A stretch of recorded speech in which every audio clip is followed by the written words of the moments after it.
Welcome back to Investing Talk Podcast. Today we're looking at Microvision. The big question is it a good time to buy now? We want to hear from you. Subscribe, like, and comment to support the show. And if there's a specific company you want us to look into, leave it in the comments below. So let's get into the analysis. Okay. We took a hard look at the analyst reports and, the Q2 filings you sent over. And Microvision MVIS, it presents, well, one of the most contradictory investment cases we've seen this year, actually. Yeah, that's why we're here, right? Trying to make sense of that conflict, because on one hand, every source we have seems to emphasize that the company is at a really critical inflection point. They're trying to execute this massive pivot from being basically a pure research and development shop. Lots of R&D spending. To actually commercializing their automotive LiDAR technology, getting it into cars. And that pivot, that's exactly what the market seems to be betting on right now. If you look at the analyst consensus, despite the near-term financial reality, which, believe me, we'll get into. Oh, I bet we will. The rating has actually shifted recently. It's now strong buy. A strong buy. Wow. That suggests, immense confidence, doesn't it? And that feeling, it seems backed up by a shared price target. $2.50 across several firms. That's right, $2.50. And, well, to put that into perspective for you listening, the stock was trading around $1.19 just in late October 2025. Okay. So that $2.50 price target, it suggests a potential upside of, get this, 110%. 110%. Yeah. It's a huge, really optimistic wager on their future execution success. 110% upside potential sounds absolutely fantastic. But then, you look at the company's recent performance and you just have to ask, why on earth are analysts so confident? Exactly. This is where the bear case comes roaring in, right? Driven by the current financial reality. Precisely. The Q2 2025 earnings results, which came out back on August 7th, they were, well, jarring is a good word. Jarring how? They reported a loss, $0.76 per share. Yeah. Now, that part's maybe standard for a pre-revenue tech firm. You expect losses. Sure, standard burn rate stuff. But the revenue figure, that was the real shocker. Only $0.21 million. 20 cents million. 0.2 million. Wow. And analysts were expecting? They were expecting $0.60 million. So it significantly missed Wall Street's expectation by like 2/3. When you have analysts betting big on commercialization, missing the revenue target that badly, that's got to be a massive red flag, sure. It's a huge red flag. And it looks even worse when you look at the trailing 12-month figures, the TTM. Their total revenue for the entire last year is only $2.58 million. $2.5 million. Meanwhile, they're burning through massive amounts of capital, just trying to stay in the race, hoping to secure one of these major OEM contracts. And when we talk about burning cash, we absolutely have to talk about the margins, because that's where the numbers just get. Well, they get truly wild. Can you explain the sheer gravity of their financial position for those of us who haven't maybe studied the filings as closely? Yeah, these numbers they're not normal, not even for a pre-revenue company. We're talking about substantial, really deep losses. And that's evidenced by the company's negative gross margin of negative 130.84%. Negative gross margin. So they spend more making it than they get for it. Before even considering operating costs, yes. And then their net margin, it's negative 3,470.59%. Wait, hold on.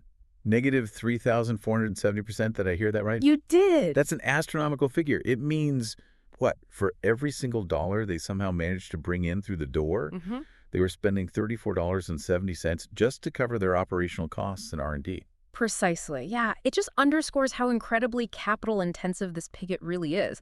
This isn't just, a sign of maybe some inefficiency. It's the cold, hard cost of developing this highly complex automotive-grade safety technology. Right. And these persistent net losses, they also create a very clear risk, one they have to address. Which is, I assume, the ongoing dependency on raising more money. Capital raises. Exactly. The financial filings, they openly discuss this risk of dilution. If they keep burning cash at this kind of pace and they don't secure a major contract soon, they have to go back to the well. They have to go back to the equity markets. And that means existing shareholders, well, their stake gets diluted. Okay, so how long is their runway right now, roughly, before they absolutely need fresh cash? Well, that runway, it depends entirely on how successfully they can keep those costs constrained while they're waiting for these big contracts to land. Right.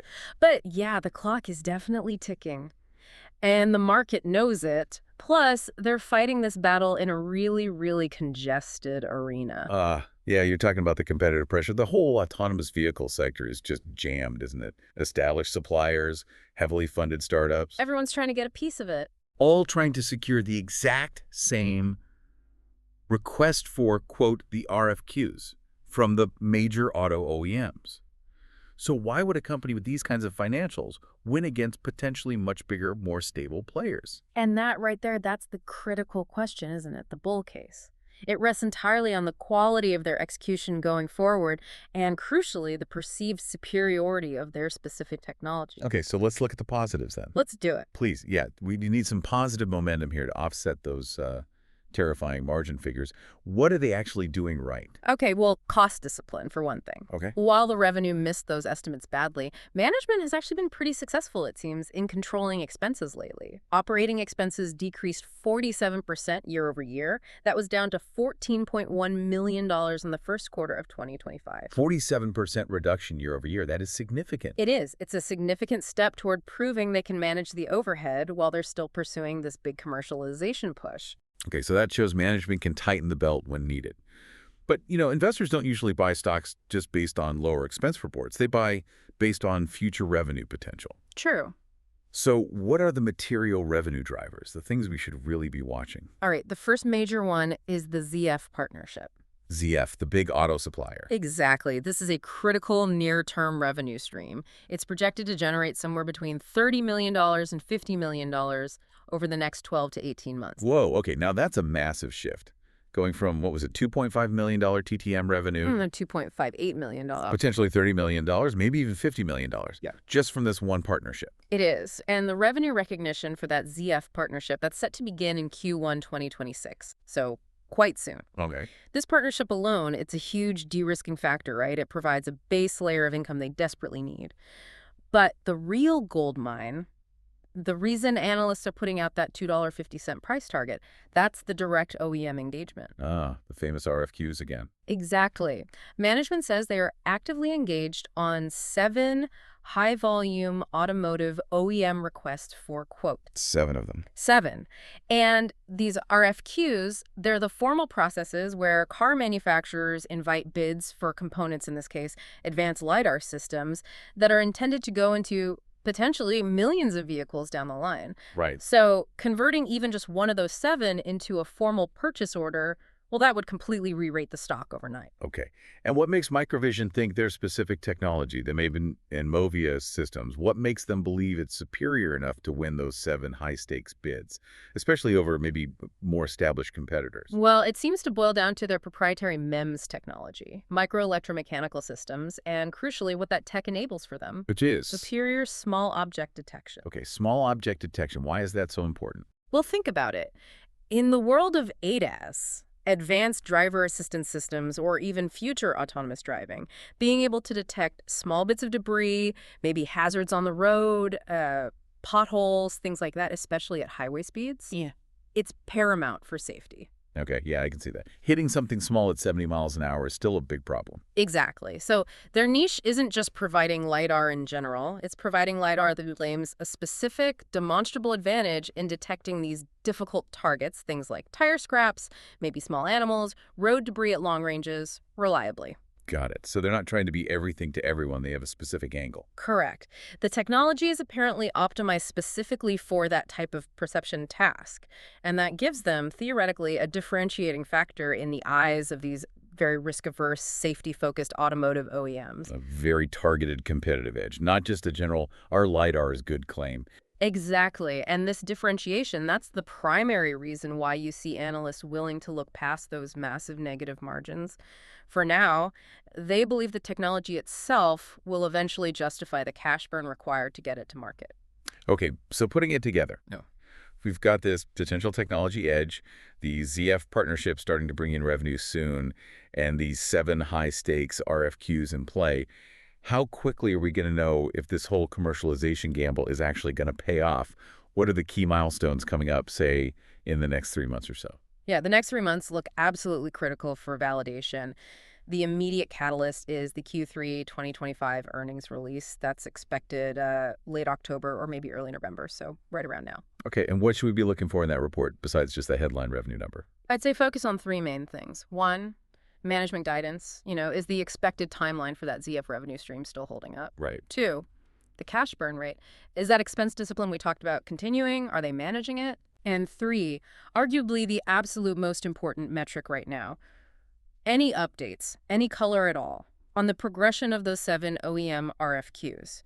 We need to hear about tangible progress, not just, oh yeah, we're still actively engaged. We need news of movement, maybe down selection, something concrete. Precisely. And then outside of the financial reporting, you've got the physical technology validation coming up fairly soon too. You mean the actual demos and trials? Yes, the rubber meets the road, quite literally. LiDAR technology demonstrations and those crucial OEM trials are heavily anticipated in Q1 2026. Okay, Q1 26. The successful trial there, that would really validate their claimed competitive edge and significantly de-risk the entire investment thesis. It's really fascinating how market sentiment seems to be shifting already, kind of in anticipation of these events. We're seeing real movement in analyst ratings, even without a big contract announcement yet.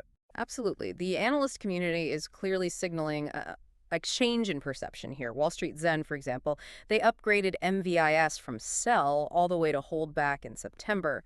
That signals that maybe the worst of the financial fears might be getting priced in. And we also have those firm buy reiterations you mentioned earlier, like Boral Capital still has a $3 target, and Westpark Capital is at $2. The confidence level seems pretty high among the specialists covering it. It does. And we're also seeing some technical signals that seem to reinforce this potential shift. The stock recently crossed above its 200-day moving average. That happened on October 29th, right around that $19 mark we mentioned. Okay, now for our listeners who might not follow technical indicators day to day, why is passing that 200-day moving average considered so important, especially for a highly volatile stock like this one? Well, in short, it's often seen as a kind of bellwether for longer-term momentum. When a stock trades below that average for a long period, it typically signals sustained weakness, right? Yeah, downtrend. Crossing back above it suggests that maybe that selling pressure has finally subsided, and the stock might be starting to establish a new, potentially more bullish consolidation base. It signals that maybe some longer-term money might be starting to take another look at the name.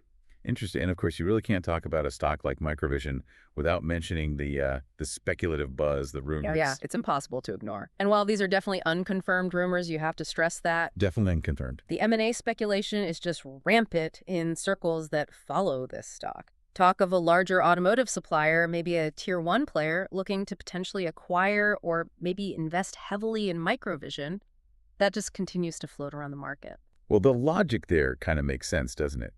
If the technology truly is best in class for that specific niche, that small object detection, it might make more sense for a massive entity to just acquire the IP rather than try to develop it all from scratch and face years of delayed commercialization themselves. Precisely. That M&A chatter, combined with the constant anticipation of maybe a major tier 1 OEM anchor contract announcement, which, could theoretically drop any day, overnight even, that's what contributes to the massive volatility and also fuels that 110% potential upside calculation. Okay, so let's try and synthesize all this. We have these, frankly, astronomical financial losses right now, but they're being mitigated somewhat by pretty exceptional cost discipline recently. Right. We have strong analyst conviction, at least among those covering it. And we have this potentially highly differentiated technology targeting a critical safety need. So if we were to give this whole investment thesis an overall bullish rating, maybe like a 7 out of 10, that feels like we're acknowledging the significant risk, but still favoring the upside potential. I think that's a fair assessment, yeah. So that 7 out of 10 reflects that balance. The rating is really driven by the fact that the downside, the dilution risk, the cash burn, it's already pretty clearly defined, isn't it? It's largely known to the market. Right. It's priced in, perhaps. Possibly. Whereas the upside feels more asymmetrical. You've got this potentially unique LiDAR solution meeting these massive macro tailwinds from the global push for ADAS adoption. So you're essentially betting on technological superiority eventually winning out over what might be temporary financial distress. Okay. So who should be looking at this stock then? It really feels like a classic high-risk, high-reward proposition. It absolutely is, no doubt about it. For the short-term investor or maybe a trader, this looks attractive primarily for trading the volatility. You're speculating purely on the successful outcome of, say, the Q3 earnings news, or maybe a major catalyst event like one of those RFQ conversions happening in the next quarter, you have to be ready for really big price swings up or down. Okay, but then for the long-term investor, the profile looks quite different, right? Completely different. This becomes more of a structural play. You really need to have a multi-year horizon.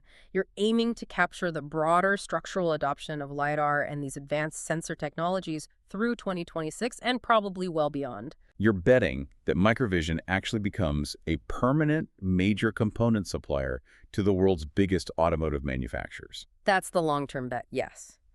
The real structural wager here isn't just whether Microvision can build the best sensor, because honestly, the technology itself seems highly competitive based on what we're seeing. All right. The key question for Microvision isn't whether the technology is sound, but whether management can successfully convert those 7 active OEM RFQs into concrete revenue contracts this quarter. That conversion is what will truly de-risk the stock valuation. So what's truly provocative to consider here is this. Given the current state of technology integration and autonomous driving, is it maybe possible that the market has fundamentally mispriced the sheer urgency of securing best-in-class small object detection? And could that make Microvision's current valuation, despite those frankly terrifying financial metrics, actually the cheapest insurance policy an investor could buy right now on the future of ADS safety? Yeah,